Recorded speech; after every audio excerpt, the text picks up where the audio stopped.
जब मैंने foster care छोड़ा और किसी तरह कॉलेज ऑफ चार्ल्सटन में एडमिशन ले लिया तो मुझे जरा भी अंदाजा नहीं था कि मेरी मुलाकात रायन जैसे किसी इंसान से होगी। वो बहुत आकर्षक और कामयाब था और उसे हमेशा पता होता था कि किस समय क्या सही बात कहनी है। शादी करने और रायन के होम टाउन एरिजोना में जाकर बसने का फैसला करने से पहले हमने 1 साल तक एक दूसरे को डेट किया। शुरू में हमारी शादीशुदा जिंदगी एकदम बिंदास थी। रायन ने पहली मुलाकात में बहुत अच्छा असर डाला। उसके साथ काम करने वाले उसे बहुत होशियार समझते थे और हमारे पड़ोसी हमें एक परफेक्ट कपल के तौर पर देखते थे। लेकिन लगभग 6 महीने बाद उसका पूरा रवैया ही बदल गया। उसने हर चीज पर अपनी मर्जी थोपना शुरू कर दिया। मैं क्या पहनूंगी, मैं किसके साथ घूमूंगी और मैं कहाँ जाऊंगी, हर चीज पर उसका ही हुक्म चलता था। वो मेरे फोन को ट्रैक करता था, मेरे ईमेल को चेक करता था और नजर रखता था कि मैं कहाँ पर हूँ। ये सब इसलिए है क्योंकि मैं तुमसे प्यार करता हूँ, तुम्हें सेफ रखना चाहता हूँ जान, वो कहता था। और कभी कभी मेरा हाथ इतनी जोर से दबाता था कि दर्द होता था। उसने जब पहली बार मुझे थप्पड़ मारा तो मुझे उम्मीद नहीं थी कि ऐसा कुछ होगा। जब मैं जमीन पर बैठकर रो रही थी और मेरे मुंह से खून आ रहा था, तब भी रायन मुझे यही समझाता रहा कि वो मुझसे कितना प्यार करता है। वो मेरे लिए फूल लेकर आया और कहा कि अब ऐसा दोबारा कभी नहीं होने वाला। लेकिन ऐसा दोबारा हुआ। हालांकि वो हमेशा बहुत होशियारी से काम लेता था। वो इस बात का पूरा ध्यान रखता था कि शरीर के किसी भी ऐसे हिस्से पर चोट के निशान ना पड़े जो आसानी से दिखे। मुझे पता था कि तलाक लेना मेरे लिए मुश्किल है। रायन इस पूरे मामले को बेवजह लंबा खींचता, मेरी जिंदगी को जहन्नुम बनाता, ये शायद मुझे जान से मार डालता। इसलिए मैंने तलाक लेने के बजाय गायब हो जाने का फैसला किया। इस पूरी योजना को बनाने में मुझे 3 महीने लगे। मैंने घर के राशन के पैसों से कुछ पैसे बचाए, जिन पैसों का हिसाब रायन कभी नहीं मांगता था। फॉस्टर केयर में मिले एक दोस्त की मदद से एक फर्जी आईडी बनवाई और भागकर ऐसी जगह जाने का फैसला किया जहां रायन मुझे कभी ढूंढ नहीं पाता। एक रात मैंने अपना स्कार्फ पास की नदी में फेंक दिया और वहां से भाग निकली। ऐसा करके मैंने ये नाटक रचा कि मैं जानबूझकर नदी में डूब गई। कपड़ों और पैसों से भरा मेरा बैग पहले से ही नदी के किनारे झाड़ियों में छिपा था, जिसे मैंने कुछ दिन पहले ही वहां छिपा कर रखा था। 2 दिनों तक लगातार तलाशी लेने के बाद भी जब मेरा कोई सुराग नहीं मिला तो कोस्ट गार्ड ने मुझे लापता घोषित कर दी और आखिरकार मुझे मृत मान लिया गया। मेरे पति रायन ने मेरी शोक सभा में एक दुखी और बेसहारा पति का किरदार इतनी बेहतरीन तरीके से निभाया कि कोई भी उसे मान लेता। मैं एक मोटेल के कमरे में बैठकर टीवी पर ये सारी खबरें देख रही थी। मैं एशविल में बस गई। एक कॉफी शॉप में काम मिल गया और एक पुरानी किताबों की दुकान के ठीक ऊपर एक छोटा सा 1 बेडरूम वाला अपार्टमेंट किराए पर लिया। 4 महीने पलक झपकते ही बीत गए और मुझे काफी सुरक्षित महसूस हुआ। मैं दोस्त बना रही थी, फिर से हंस रही थी और सचमुच ये सोचने की हिम्मत कर पा रही थी कि मैंने सच में कर दिखाया है। लेकिन एक शाम जब मैं काम से घर लौटी तो सुरक्षा का वो एहसास पूरी तरह से खत्म हो गया। जिस पल मैंने अपने अपार्टमेंट का दरवाजा खोला मुझे तुरंत पता चल गया कि कुछ बहुत गलत है। किचन की कुर्सियां अंदर की तरफ धकेली हुई थी और मेज के साथ एकदम सीधी लाइन में लगी थी। हर एक कुर्सी मेज के किनारे से बिल्कुल बराबर दूरी पर थी। ये रायन की उन आदतों में से एक थी जो वो हर रात सोने से पहले करता था। मेरे पेट में अजीब सी घबराहट हुई और मेरा दिल जोरों से धड़कने लगा। मैं भागने के लिए मुड़ी, लेकिन वो पहले ही दरवाजे के सामने खड़ा होकर रास्ता रोक चुका था। कितनी मजेदार बात है कि इतने महीने बाद भी तुम पहचान गई कि मैं यहाँ हूँ। मुझे पता था कि हम सोलमेट्स हैं। रायन हंसा और मेरे और करीब आ गया। उसने सूट और टाई पहनी हुई थी जैसे वो अभी अभी काम से लौटा हो। तुम यहाँ पर कैसे? तुम्हें क्या लगा मैं नहीं आता? तुम मेरी पत्नी हो। वो मुस्कुराया और मेरे और करीब आ गया। मैं तुम्हारी पत्नी नहीं हूँ, तुम्हारी पत्नी मर चुकी है। तुमने अपनी मौत का नाटक किया, वो गुस्से से बोला। तुमने मुझे धोखा दिया, मेरी बेइज्जती की और मुझे दुख दिया है, समझी तुम? वो मेरी तरफ बढ़ता रहा और मैं पीछे हटते हुए दीवार से सट गई। हम घर जा रहे हैं माँ, तुमने अपना छोटा मोटा नखरा दिखा लिया और अब वापस आने का समय हो गया है। मैं तुम्हारे साथ कहीं नहीं जा रही हूँ। उसके चेहरे का भाव बदल गया और उसकी मुस्कान गायब हो गई। हाँ तुम जा रही हो। उसने मेरी बाह पकड़ी और मुझे 2 थप्पड़ मारे। मैं चीखी और जोर से अपनी बाह छुड़ा ली। उसने मुझे इतनी जोर से पकड़ा कि उसकी उंगलियां मेरे मांस में धंस गई और खून निकलने लगा। मैंने अपना पर्स उसके चेहरे पर जोर से मारा, इतनी जोर से कि उसे मुझे छोड़ना पड़ा। मैं दरवाजे की तरफ भागी, लेकिन उसने मुझे पकड़ लिया और दीवार पर पटक दिया। मेरा सर दीवार से टकराया और उससे खून बहने लगा। वो चिल्लाता रहा, बार बार मेरे चेहरे पर थप्पड़ मारता रहा और मुझे घसीटता रहा। मैंने भी उसका मुकाबला किया, उसे लातें मारी और उसके चेहरे पर तब तक नाखून मारे जब तक खून नहीं निकल आया। हम लड़खड़ाते हुए मेरी कॉफी टेबल से टकराए। टेबल पलट गई और टूटकर बिखर गई। मैंने लकड़ी का टुकड़ा उठाया और उसके रायन पर दे मारा। मेरा निशाना चूक गया। बचाओ, कोई मेरी मदद करो। मैं जितनी जोर से चीख सकती थी चीखी। रायन का हाथ मेरे गले तक पहुंचा और उसने मेरे गला जोर से दबाया। मैं सांस नहीं ले पा रही थी और मेरी आंखों के आगे अंधेरा छाने लगा। ठीक उसी समय किसी ने मेरा दरवाजा जोर जोर से खटखटाना शुरू किया। दरवाजा खोलो। रायन जम्स आ गया और उसकी पकड़ ढीली पड़ गई। मैंने जोर से सांस अंदर खींची और दरवाजे पर होने वाली धमक और भी तेज हो गई। ये पुलिस है, अभी दरवाजा खोलो। दरवाजा जोर से खुल गया। मेरे मकान मालिक मिस्टर पैटरसन ने चीखते चिल्लाने की आवाज सुनी थी और 911 पर कॉल किया था। 2 पुलिस वाले अंदर भाग आए और रायन को मुझसे दूर खींच लिया। वो चीख चीख कर कह रहा था कि मैं उसकी पत्नी हूँ, कि मैंने अपनी मौत का नाटक किया और कि मेरा उस पर हक है। उन्होंने उसे जोर से दीवार से सटा दिया और उसके हाथों में हथकड़ी लगाई। मैं जमीन पर बैठी सांस लेने की कोशिश की। मेरे चेहरे पर खून था और मेरी गर्दन पर अब भी चोट के निशान थे। रायन पर जबरदस्ती घर में घुसने, हमला करने और अपहरण की कोशिश करने का आरोप लगाया। जब चार्ल्सटन पुलिस को पता चला कि मैंने अपनी मौत का नाटक किया था तो उन्होंने रायन पर झूठी गुमशुदगी की रिपोर्ट दर्ज कराने का आरोप भी जोड़ दिया। आखिर में रायन को 5 साल की सजा हुई। अब मैं 30 साल की हूं और अभी भी एशविल में ही रहती हूं। मैंने अपार्टमेंट बदल लिया, मेरे पास एक नई नौकरी है और मेरे पास एक रिस्ट्रेनिंग ऑर्डर भी है जो तब तक लागू रहेगा जब तक रायन 50 साल का नहीं होता। ये सब मूवी जैसा लगता है ना, लेकिन असल में ये फिल्म से भी 10 गुना ज्यादा भयानक था। जूलिया रॉबर्ट्स की वो फिल्म याद है, स्लीपिंग विद द एनिमी। खैर, मुझे उस चीज का सीधा अनुभव हो चुका है।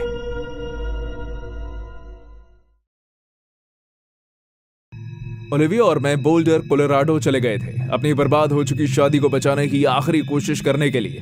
ये ओलिविया का ही आइडिया था।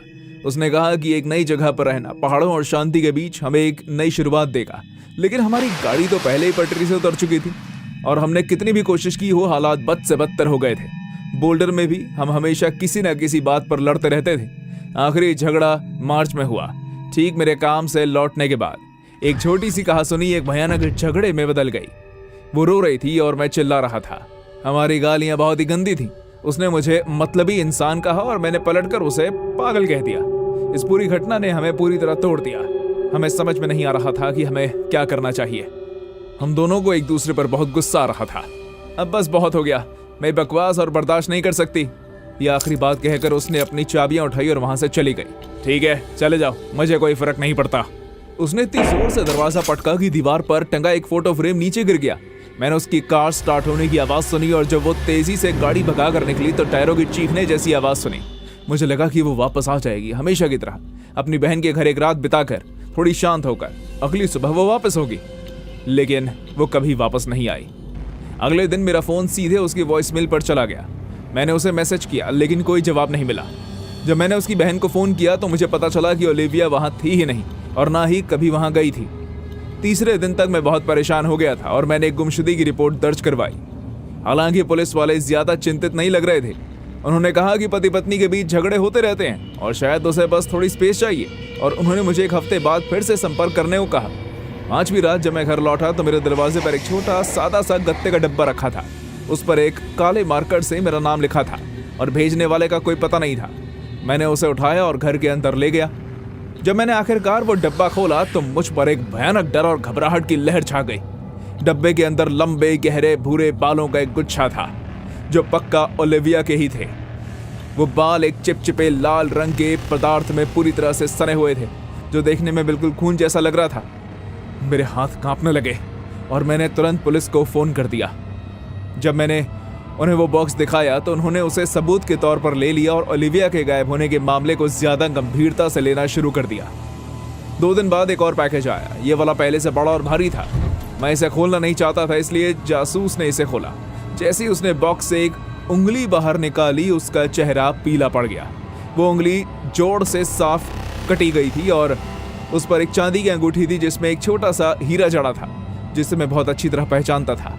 हमारी शादी के दिन मैंने ही वो अंगूठी ओलिविया की उंगली में पहनाई थी। मैं वहीं अपने बरामदे में उल्टी करने लगा। जासूस ने मदद के लिए और पुलिस वालों को बुलाया। अगले 1 हफ्ते तक और भी पैकेज आते रहे। हर पैकेज पिछले वाले से ज्यादा भयानक होता था। मुझे कपड़े का एक फटा हुआ टुकड़ा मिला, एक खून से सना हुआ झुमका मिला जिसे मैं पहचानता था। ये सब एक ऐसा कभी ना खत्म होने वाला बुरा सपना था जो लगातार और भी बुरा होता जा रहा था। पुलिस मुझसे सवाल करने लगी। जिस रात वो घर छोड़कर गई थी उस रात मैं कहाँ था? क्या हमारी पहले कभी लड़ाई हुई थी? कितनी बार? क्या मैंने उसके नाम पर कोई जीवन बीमा करवाया था? क्या मैंने कभी उसके साथ हिंसा की थी? उन्होंने मुझे बताया कि ओलिविया को जिंदा देखने वाला मैं ही आखिरी व्यक्ति था और ऐसे मामले में पति हमेशा मेन सस्पेक्ट होता है। उन्होंने मेरे घर की चप्पे चप्पे की तलाशी ली, मेरे कपड़े जांच के लिए ले गए और मेरे हाथों के निशान लेकर उन पर बारूद के अंशों की जांच की। भले इस मामले में किसी बंदूक का इस्तेमाल नहीं हुआ था, मैंने एक वकील किया जिसने मुझे सलाह दी कि जब तक वो मेरे साथ मौजूद ना हो तब तक मैं पुलिस के सामने कुछ भी ना बोलूं। फिर डिटेक्टिव लैब रिजल्ट्स के साथ मेरे घर पहुंचा। ये शरीर के अंग तुम्हारी पत्नी के नहीं हैं। क्या? इनका डीएनए ओलिविया के डीएनए से मेल नहीं खाता है। ये अंग एली हॉफमैन नाम की एक महिला के हैं जो 3 हफ्ते पहले एल डोराडो कैनियन के पास अकेले हाइकिंग पर गई थी और वहीं गायब हो गई थी। मुझे कुछ समझ में नहीं आया। ये आप क्या कह रहे हैं? कोई तुम्हें एली हॉफमैन के शरीर के टुकड़े भेज रहा है जिन्हें उसने तुम्हारी पत्नी के शरीर के टुकड़ों जैसा दिखाने की कोशिश की। मुझे उल्टी जैसा महसूस हुआ। जासूस ने फिर भी सर हिलाते हुए कहा, हमें लगता है कि तुम्हारी पत्नी अभी भी जिंदा है मिस्टर विलियम, और हमारा मानना है कि उसी ने एली हॉफमैन की हत्या की है। 2 दिन बाद पुलिस को पहाड़ों में एक उभरी हुई कब्र में एली का शव मिला। उसके शरीर को बुरी तरह से काट दिया गया था और उसके शरीर के वो सभी अंग गायब थे जिन्हें डाक के जरिए मुझे भेजा गया था। मृत्यु का कारण सर पर लगी जोरदार चोट थी। ओलिविया की कार एक ट्रेल हेड के पास लावारिस हालत में मिली, ठीक उसी जगह के पास जहां एली लापता हुई थी। एक गैस स्टेशन के सिक्योरिटी फुटेज में ओलिविया को एली के लापता होने से 1 दिन पहले एक फावड़ा और कूड़े के बैग खरीदते हुए देखा गया, लेकिन ओलिविया पूरी तरह से गायब हो चुकी थी। पुलिस को लगता है कि ये सब उसकी सोची समझी साजिश थी। उसने अपने गायब होने का नाटक रचा और एली की हत्या कर दी ताकि वो मुझे इसके शरीर के टुकड़े भेजे, शायद मुझे हत्या के इल्जाम में फंसाने के लिए या मुझे पागल करने के लिए या शायद दोनों के लिए। लेकिन एक सवाल जिसका जवाब कोई नहीं दे पाया, वो है क्यों? वो एक बेकसूर औरत की हत्या करके मुझे उसके शरीर के टुकड़े क्यों भेजेगी? वो आखिर चाहती क्या थी? मैं हमारी आखिरी लड़ाई और उस दौरान कही गई अपनी बातों के बारे में सोचता हूँ। देखते हैं मुझे जरा भी फर्क पड़ता है या नहीं। शायद वो चाहती थी कि मुझे फर्क पड़े और मैं तड़पूं। शायद वो मुझे इस बात की सजा देना चाहती थी कि अब मैं उससे प्यार नहीं करता। मैंने बोल्डर छोड़ दिया और अपना परिवार के पास डेनवर में जाकर बसा। ये केस अभी भी खुला है और ओलिविया FBI की मोस्ट वांटेड लिस्ट में शामिल है। उन्हें लगता है कि वो देश छोड़कर भाग गई है, लेकिन मुझे नहीं लगता कि वो कहीं गई है। मुझे लगता है कि वो अभी भी मुझ पर नजर रखी हुई है और इंतजार कर रही है। मैं ऑनलाइन शॉपिंग नहीं करता क्योंकि जब भी कोई पैकेज मेरे दरवाजे पर आता है तो मेरी धड़कनें थम सी जाती हैं, क्योंकि ओलिविया अभी भी कहीं बाहर ही है और एली हॉफमैन की हत्या इस बात का सबूत है कि वो कुछ भी कर सकती है। कभी कभी मैं सोचता हूँ कि क्या और भी औरतें ओलिविया जैसी दिखती हैं? क्या वो और भी शिकारों को इकट्ठा कर रही है और उनके शरीर के टुकड़े जमा कर रही है? शायद उन टुकड़ों को उस वक्त के लिए बचा कर रख रही है जब वो मुझसे दोबारा संपर्क करने का फैसला करे। और कभी कभी देर रात को जब मुझे बाहर कोई आहट सुनाई देती है तो मुझे लगता है कि शायद आखिरकार वो आ गई है उस काम को अंजाम तक पहुंचाने के लिए जिसकी शुरुआत उसने की थी। हम पोर्टलैंड ऑरेगन में रहते थे। हॉर्थोर्न के पास बने उन पुराने क्राफ्ट्समैन घरों में से एक मेरी पत्नी रोजी को वो घर देखते ही पसंद आ गया था। 7 साल पहले जिस पल उसने उसे देखा था, उसने कहा कि यह हमारी नई जिंदगी शुरू करने के लिए एकदम सही है। मुझे भी उसे अपना घर कहने में बहुत खुशी हुई। अगले 2 साल जन्नत जैसे लगे, लेकिन तीसरे साल के आसपास हालात बिगड़ने लगे। हम छोटी छोटी बातों पर झगड़ने लगे, जैसे मैं सिंक में झूठे बर्तन छोड़ देता था या वो बहुत ज्यादा पैसे खर्च करती थी। देखते ही देखते हमारे झगड़े इतने बढ़ गए कि हम चिल्लाते चिल्लाते अपनी आवाज ही खो बैठे। अक्सर वो गुस्से में चीजें फेंक देती थी और मैं दीवारों में मुक्के मारकर छेद कर देता था। हमारे पड़ोसियों ने 2 बार हमारी शिकायत भी की। एक बार तो पुलिस भी आ गई थी। 5वें साल तक आते आते मुझे समझ में आ गया था कि अब सब खत्म हो चुका है। हम दोनों ही बहुत दुखी थे, लेकिन रोजी ये मानने को तैयार नहीं थी। वो बस यही कहती रहती कि हमें बस थोड़ी थेरेपी की जरूरत है या फिर कहीं घूमने जाने की, और शायद एक बच्चा हो जाए तो सब ठीक होगा। लेकिन मैं ऐसे इंसान के साथ बच्चा पैदा नहीं करना चाहता था जिसके साथ मैं एक कमरे में भी नहीं रह सकता था। जिस रात मैंने पहली बार तलाक शब्द का जिक्र किया वो फरवरी का महीना था। उस रात हमारा बहुत जोरदार झगड़ा हुआ। मैं सो रहा था, तभी रोजी ने मेरा फोन चेक किया और उसे मेरी एक कोवर्कर रेचल के साथ काम से जुड़े एक प्रोजेक्ट के बारे में चैट मिल गई। रोजी को लगा कि हमारे बीच कुछ चल रहा है। तुम उसके साथ सो रहे हो ना? मुझे पक्का पता है। रोजी की आवाज कांप रही थी। उसने गुस्से में अपनी मुट्ठी कस ली थी। मैं ऐसा कुछ नहीं कर रहा हूं, मैंने पलटकर जवाब दिया और गुस्से में अपना फोन बेस पर पटक दिया। अरे यार रोजी, हम तो बस हेंडरसन अकाउंट के बारे में बात कर रहे थे और कुछ भी नहीं। उसने अपनी आंखें सिकोड़ते हुए मुझ पर झूठ बोलने का इल्जाम लगाया। बस बहुत हो गया, मुझे तुमसे तलाक चाहिए। पूरे कमरे में सन्नाटा छा गया। पूरे 1 मिनट तक रोजी मुझे ऐसे घूरती रही मानो मेरे सर पर कोई दूसरा सर उग गया हो। मैंने देखा कि कैसे उसके चेहरे के हाव भाव गुस्से से बदलकर एकदम खाली हो गए, जैसे मैंने उसे जोरदार थप्पड़ जड़ दिया हो। मैं सब ठीक कर दूंगी, उसने मेरी तरफ देखते हुए मुस्कुराया। मैं सब कुछ ठीक कर दूंगी कायल, तुम देखना। उसकी मुस्कान देखकर मेरे रोंगटे खड़े हो गए, लेकिन मैं इतना थक चुका था कि बहस करने की हिम्मत नहीं थी। उस रात मैं गेस्ट रूम में सोया। अगली सुबह जब मैं उठा तो देखा कि रोजी चॉकलेट चिप्स वाले पैनकेक बना रही थी। वो हमेशा रहने वाले प्यार के बारे में कोई गाना गुनगुना रही थी और उसने वही पीली ड्रेस पहनी थी जो मुझे कभी पसंद थी। गुड मॉर्निंग बेबी, मैंने तुम्हारा पसंदीदा नाश्ता बनाया है। वो खिलखिलाकर हंसी और मेरे गाल पर किस किया। रोजी, हमें इस बारे में बात करनी है। बस खाओ इसे, हम ठीक हो जाएंगे, मेरा वादा है तुमसे। अगले कुछ हफ्तों तक मेरी पत्नी बिल्कुल बदली हुई इंसान लग रही थी। हर सुबह मैं नाश्ते और प्यार भरे किसेस के साथ जागता। वो मेरे लंच बॉक्स में छोटे छोटे नोट छोड़ती जिनमें वो मुझे याद दिलाती कि वो मुझसे कितना प्यार करती है और मैं उसकी पूरी दुनिया हूँ। वो सब कुछ ठीक करने में लगी थी और मुझे लगा कि हाँ, सब कुछ ठीक हो जाएगा जब तक ये हालात बहुत ज्यादा अजीब नहीं हो गए। ये एक सोमवार की सुबह थी। मैं अपने एक कोवर्कर के साथ एक जरूरी प्रोजेक्ट पर फोन पर बात कर रहा था। तभी मेरा फोन अचानक खराब हो गया और ऑन ही नहीं हुआ। मुझे लगा कि ये कोई तकनीकी गड़बड़ी है, इसलिए मैंने दूसरा फोन ले लिया, लेकिन वो भी एक हफ्ते के अंदर ही खराब हो गया था।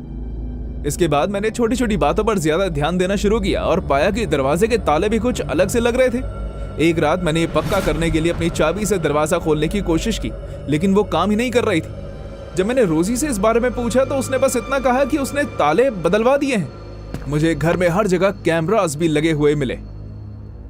तुमने कैमरेज लगवाए हैं? उसने अपने बचाव करते हुए कहा कि ज्यादा सेफ्टी के लिए।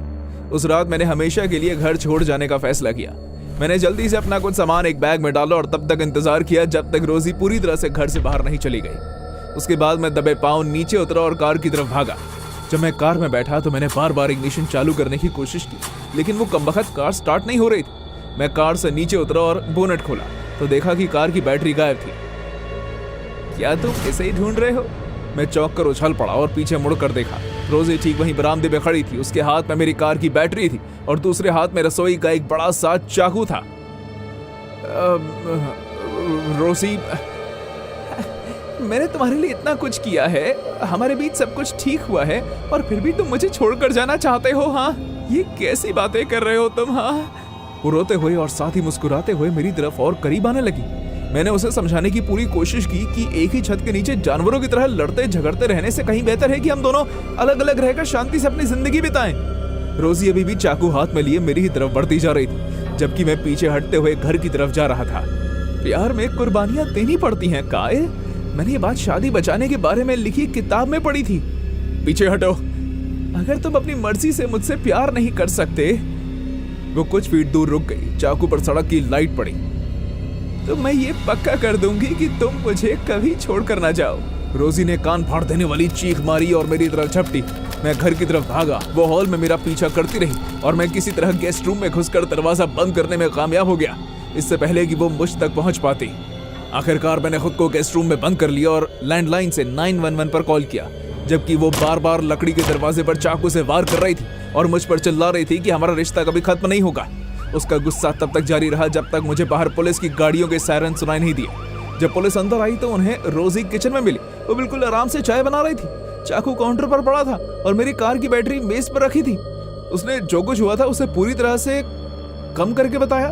उसने पुलिस वालों से कहा कि मैं जरूरत से ज्यादा रिएक्ट कर रहा हूँ और हमारे बीच बस थोड़ी बहुत कहासुनी हुई थी, लेकिन दरवाजा ही बड़ा सबूत था। उसे तुरंत गिरफ्तार कर लिया गया। उसके खिलाफ एक रिस्ट्रेनिंग ऑर्डर जारी किया गया और उसे मानसिक जांच के लिए ले जाया गया। इससे मुझे जल्दी तलाक मिलने में मदद मिली।